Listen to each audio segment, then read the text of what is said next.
I made my family disappear.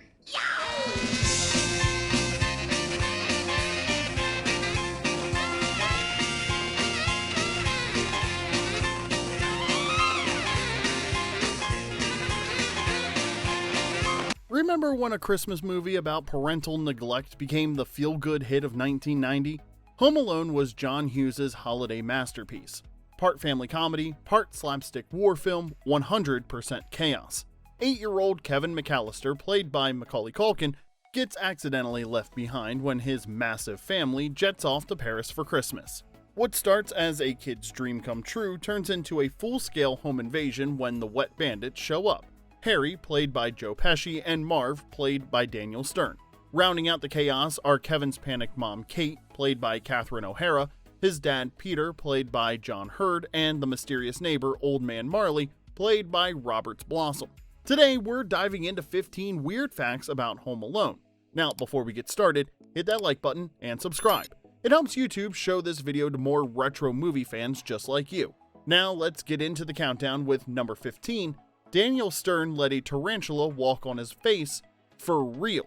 Home Alone asked Daniel Stern to let a live tarantula take a casual stroll across his face, and he actually said yes. That wasn't CGI, it wasn't a puppet.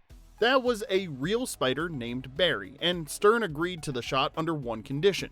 One take and we never speak of this again. I got him!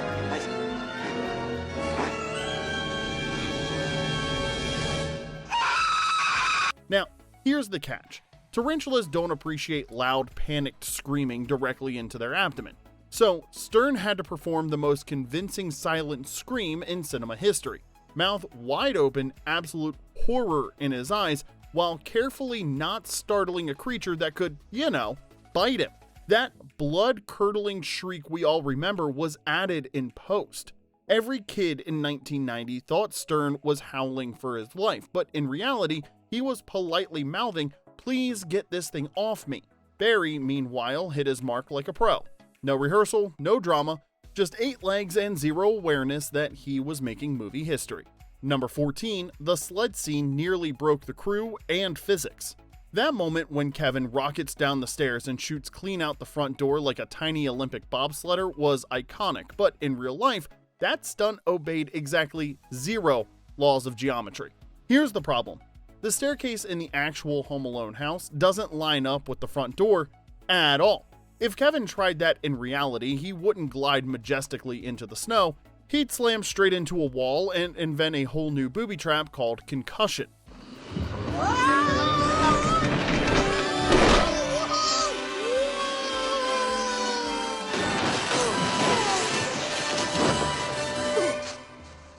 The crew tried everything. They sent sleds down those stairs again and again, and every single one veered off like a grocery cart with a broken wheel. Left, right, sideways, everywhere except toward the camera. After about the 10th try, it stopped being filmmaking and started being a physics experiment that they were clearly losing. So the team pulled the most 90s solution imaginable: cinematic trickery. We built a ski ramp inside a practical house, put the toboggan on it, and shot it out the front door. When we did the first test with nobody on it, it shot like 30 feet out the door. They rigged a custom sled with hidden wheels, tweaked the angles, cheated the camera, and hoped for the best. And when it came time to actually launch Kevin, that wasn't Macaulay Culkin, it was his 30-year-old stunt double, chosen specifically because he was roughly kid-sized, and stick around for number 3 because the stunt work gets even wilder. The shot became iconic, but behind the scenes, it was Hollywood versus a Midwest staircase, and the staircase almost won. Number 13, the iconic scream was a total accident. Every adult in Home Alone yelled Kevin like they'd misplaced a small nuclear device. That part was intentional. The script baked that panic right in. The McAllisters were supposed to spend the entire movie in full-blown parental meltdown mode. I took a shower washing every body part with actual soap, including all my major crevices, including in between my toes and in my belly button. But the moment that really became a cultural landmark was Kevin slapping his hands to his cheeks and screaming like he had just discovered moisturizer for the first time.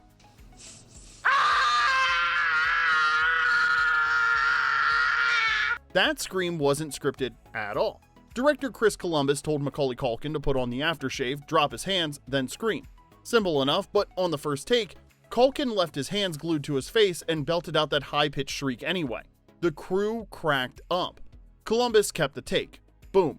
Instant movie history. Unexpected thing that happened on the set was during the, I guess what people consider an iconic moment, which is on the poster where he's doing that. That accidental choice became the image of Home Alone. Posters, parodies, commercials, every kid in 1990 reenacting it in their bathroom mirror. It's the shot that launched 1,000 Halloween costumes. The Kevin yell was by design, but the face-melting aftershave scream that turned a 10-year-old into a global icon was pure kid instinct and pure gold. Number 12, Joe Pesci left Macaulay Culkin with a permanent souvenir. The Wet Bandits felt genuinely terrifying when you were a kid. That wasn't just great acting, that was Joe Pesci going full method on a 10-year-old. Pesci decided the best way to play a convincing child-terrorizing burglar was to actually terrify the child. He kept his distance from Macaulay Culkin on set. He never joked around with him, he barely even spoke to him. Basically, he treated Kevin McAllister like someone he fully intended to rob. In Paris last summer, and both of his kids are still going to school here, and I guess he missed the whole family. And then came the finger incident. During rehearsal for the scene where Harry threatens to bite off Kevin's fingers, Pesci leaned in, stayed in character, and chomped down a little too hard. Hard enough to break the skin. Hard enough that Culkin still has the scar decades later. It was the only time the cast ever saw Pesci genuinely rattled. The man who played Tommy DeVito suddenly panicked because he'd accidentally injured a child. I think he did it on purpose. He bit me. And I think he just meant to put his teeth on my finger, but he bit down a little harder than he thought. And I have a little Joe Pesci tooth mark scar right here on my finger, and it's still there. But I'm actually really proud of it. It's my little Home Alone battle wound. He apologized immediately, but the damage and the legend was done. So if Kevin's fear of Harry looks a little too real in the movie, that's because it was. Pesci didn't just steal scenes, he left bite marks. Number 11, Keep the Change, you filthy animal, came from a fake movie. That old-timey gangster movie Kevin uses to psychologically destroy pizza guys and burglars is not real. Angels with Filthy Souls was shot in a single day just for Home Alone and somehow became the most quoted classic that never actually existed. The whole thing was a film within a film, barely 90 seconds long, built on a tiny set inside an abandoned high school gym. The crew used black and white film stock, harsh noir lighting, and actors who delivered lines like they'd been chain smoking since the Hoover administration. No good keister off my property before I pump your guts full of lead. All right, Johnny, I'm sorry. I'm going.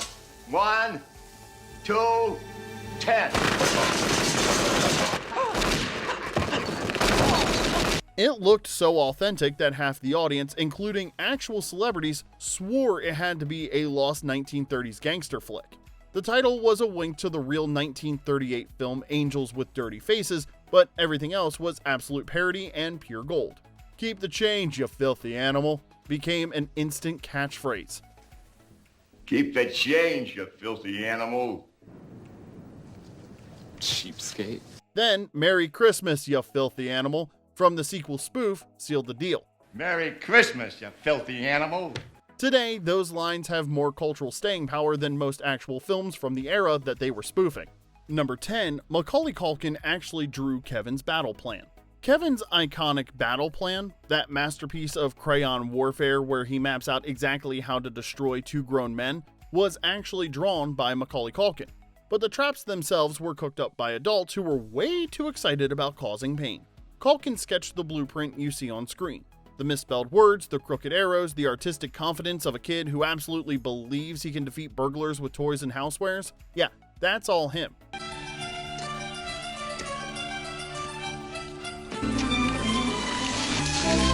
And the actual booby traps were engineered by production designer John Muto and his crew, following John Hughes' script like it was the Geneva Convention, if the Geneva Convention encouraged paint cans to the face. To make the map feel even more authentically kid-made, Muto, a right-hander, drew his own version with his left hand. That's how ornaments ended up in the final movie. Nothing says terrifying child genius like creative spelling. And the execution is where the stunt team earned their hazard pay. You guys give up, or you're thirsty for more? Joe Pesci and Daniel Stern didn't actually eat blowtorch burns or get launched by tripwires. Their stunt doubles handled the painful stuff while praying nobody asked for a second take. So yeah, Culkin really did create Kevin's war room map, but the elaborate physics-defying violence was absolute Hollywood, blessed by one very determined kid with a crayon. Number 9. John Williams almost didn't score the movie. That magical, heart-tugging Home Alone score that somehow makes booby-traps feel festive almost didn't happen.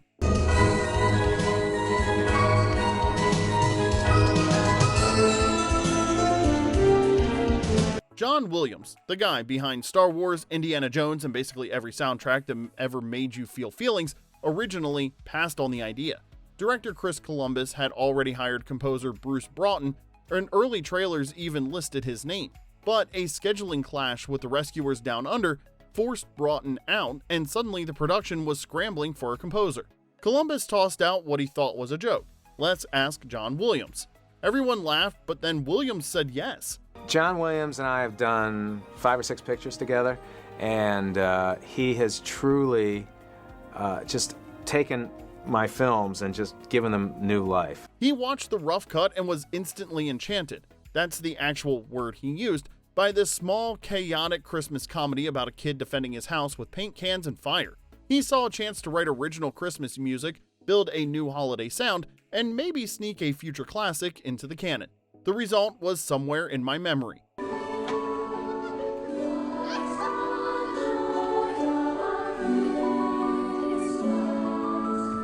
A score so iconic it practically defines Christmas for an entire generation. It earned Williams 2 Oscar nominations and elevated Home Alone from a fun family movie into a full-blown holiday tradition. The greatest Christmas soundtrack of the 90s only happened because of a scheduling conflict and a long-shot phone call. Sometimes movie magic is just dumb luck with perfect timing. Number 8. Joe Pesci couldn't stop swearing on set. Harry spends the whole movie muttering like a kettle about to explode, and that wasn't acting. That was Joe Pesci fighting every instinct he had after spending the same year dropping F-bombs, which led him to picking up an Oscar for the classic gangster film Goodfellas. Pesci was not used to working on a PG-rated set, especially one surrounded by children, so every time Kevin hit him with a paint can, a blowtorch, or an iron from the heavens, Pesci's natural response was to unleash a string of words that would have slapped an R rating on the movie faster than you could say filthy animal. You filthy animal. Chris Columbus kept reminding him, Joe, children's movie. Pesci being Pesci, the swears kept slipping out anyway. So he invented a loophole: cartoon cursing. Instead of real profanity, Pesci started spitting out angry gibberish. That frickin' meltdown that sounds like Yosemite Sam after Bugs Bunny outsmarts him for the 100th time. What? What? What? It let him stay furious, stay funny, and stay PG. Columbus even suggested that whenever Pesci felt an F-word coming out, he should say fridge instead. Somewhere in there, he probably did. The result was perfect. A burglar who curses exactly the way a kid imagines grown-ups do when they're really, really mad. It's menacing, hilarious, and somehow family-friendly. Now, if you're enjoying this trip back to 1990, do us a favor, hit that like button, subscribe if you haven't already, and share this with a friend who still quotes "keep the change, you filthy animal" at totally inappropriate moments. Now let's get back to the countdown with number 7, Buzz, your girlfriend. Woof, used a boy in a wig. The moment Kevin finds Buzz's stash and delivers the legendary line, Buzz, your girlfriend, woof, is brutal, and the filmmakers knew it. Buzz, your girlfriend. Woof. Roasting an actual girl on camera for a cheap laugh felt kind of awful, even for a movie that drops burglars down icy steps for fun. So, director Chris Columbus made the most wholesome casting choice imaginable. Instead of putting some poor teenage girl on blast for the next 3 decades, they dressed the art director's son in a wig and snapped the now iconic photo. The kid was totally down for it. According to Buzz himself, actor Devin Ratray, the boy volunteered without hesitation, though he probably didn't expect to become one of the most quoted punchlines in holiday movie history. The result was a joke that landed without traumatizing an actual child, unless you count the one wearing the wig. Number 6, John Candy improvised his entire role in 23 hours. The polka king of the Midwest. John Candy shows up for about 5 minutes in Home Alone and somehow steals the entire movie, which is wild because he filmed all his scenes in a single 23-hour marathon and barely glanced at the script. Allow me to introduce myself. Gus Polinski. Hard. Polka King of the Midwest. Candy wasn't even supposed to be a major cameo. He did it as a favor to John Hughes, rolled onto set for one day, and proceeded to improvise everything. The Kenosha Kickers, the polka hats, the funeral parlor story that gets increasingly unhinged, all classic Candy, all off the top of his head. Yeah, it was terrible, too. You know, I was all distraught and everything. You know, the wife and I, we left the little tyke there in the funeral parlor all day. All day. Director Chris Columbus said the funeral parlor monologue happened around 4:30 in the morning when everyone was exhausted and delirious. The crew could barely keep it together behind the camera. Catherine O'Hara, who'd worked with Candy in their SCTV days, just played along because that's what you do when a comedy legend starts riffing at you. Now here's the kicker. For all that brilliance, Candy was reportedly paid just $414, a standard day rate.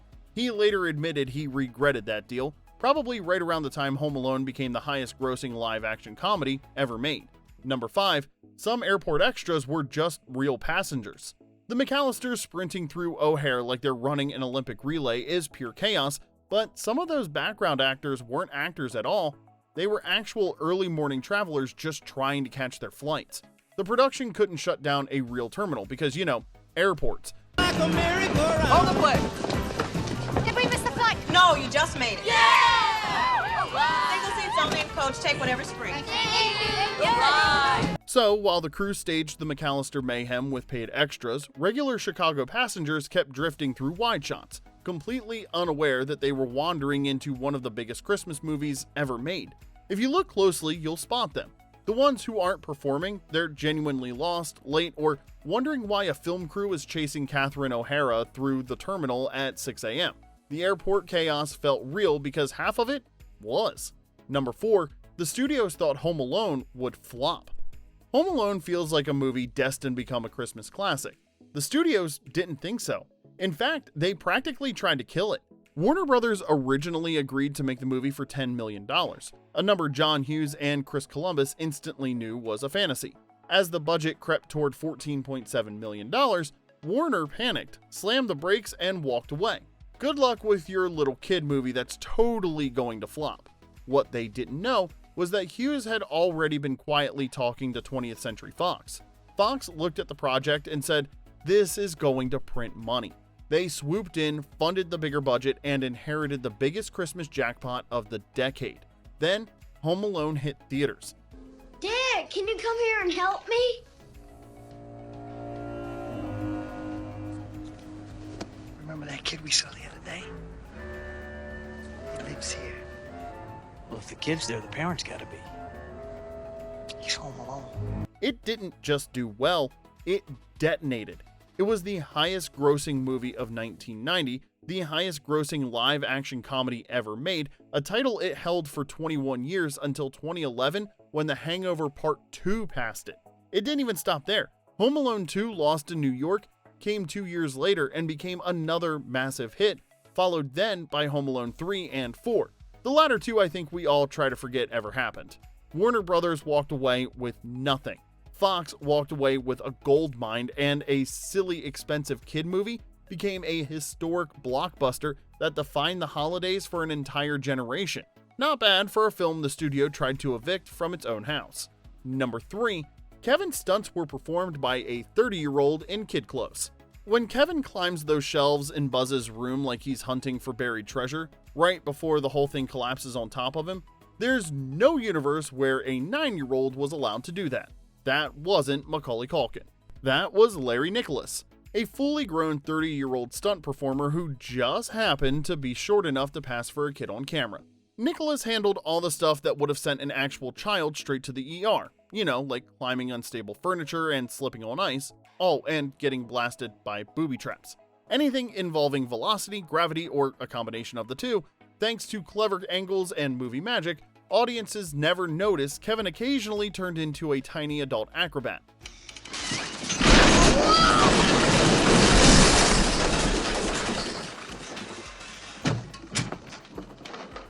Culkin later recalled watching Nicholas perform the collapsing shelf stunt over and over, the set dropping like a Jenga tower every single take. It looked hilarious on film, but it was brutal work in reality. So, while Kevin McAllister became the most dangerous kid in movie history, the person actually taking the hits was a grown man dressed like a fourth grader. Movie magic at its finest. Number 2, the snow was mostly fake, and some of it was mashed potatoes. Home Alone made suburban Chicago look like the coziest winter wonderland ever filmed. Most of that snow came from a kitchen, not the sky. The crew shot in February, crossing their fingers for a real Midwest blizzard to save some money.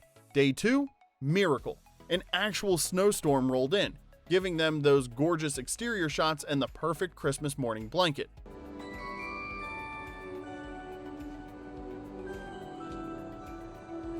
Everything else was totally fake. For falling snow, the filmmakers used dried potato flakes. It looked amazing on camera, and it turned into a disgusting field of rotting starch once it melted. Imagine walking through warm mashed potatoes that have been sitting outside for days. That was the Home Alone set. To fill in the gaps, they used anything that looked remotely snowy. White ground cloth, shaved ice, a wax and plastic snow mix so convincing.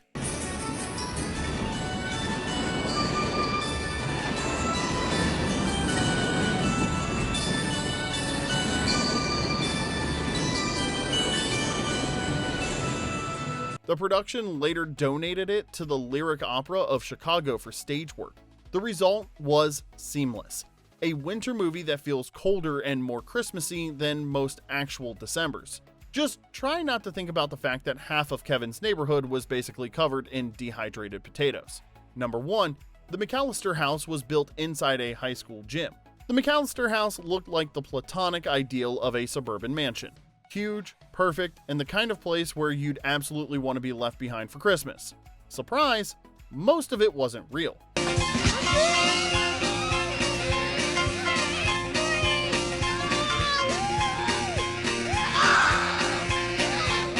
The production used the actual interior in Winnetka, Illinois, and filmed a few first-floor shots inside. The staircase, the hallway, that was it. Now guys, here's what you can do. Megan, Hillary, you guys can move a little faster here, okay? So you can say you're completely helpless. Everybody has to do everything for you as you're almost here, okay? So let's try it one more time, guys. And action!